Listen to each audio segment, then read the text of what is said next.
Rhianna Hmeidat, and I'm going to talk to you today about challenged patients' life and patient education. I would like to start by telling you why health literacy is a problem.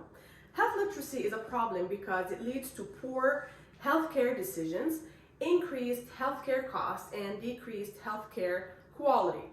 Patient education is a very important tool to promote health literacy, but patient education is not easy by itself because it has its own barriers, such as age, vision impaired, hearing impaired, language, and dementia. So what do we do to get a better patient education? I would like to introduce Challenged Patients' Life, CPLs.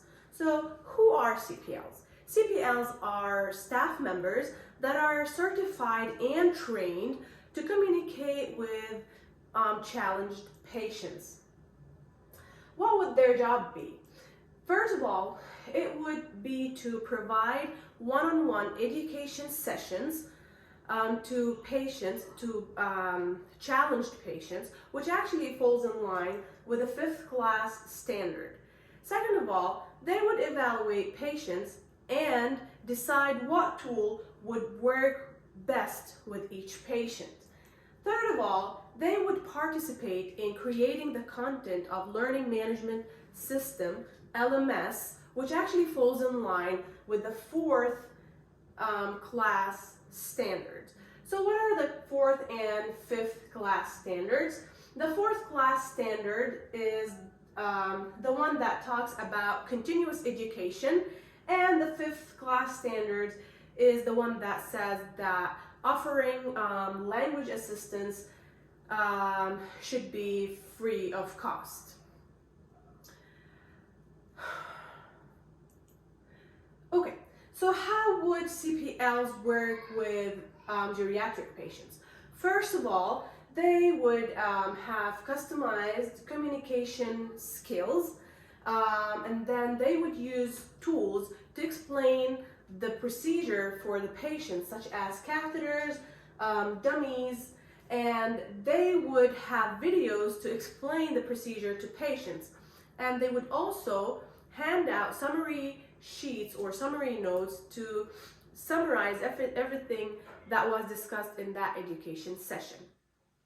With the vision impaired patients, they would provide iPads with braille keyboards to navigate audible websites. And then they would also hand out summary notes that are printed in braille language. Then they would also explain the medical terms the patient would be hearing in a healthcare facility.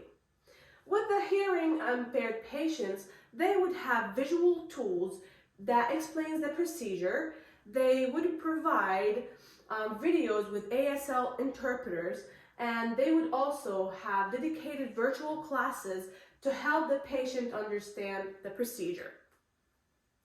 In conclusion, Nelson Mandela once said that education is the most powerful weapon which you can use to change the world. This also applies to patient education, as patient education increases healthcare quality, which leads to a better health literacy. And the CPL's ability to evaluate the needs of the patients and to come up with an immediate plan to communicate with challenged patients makes them an excellent resource for patient education. Thank you so much.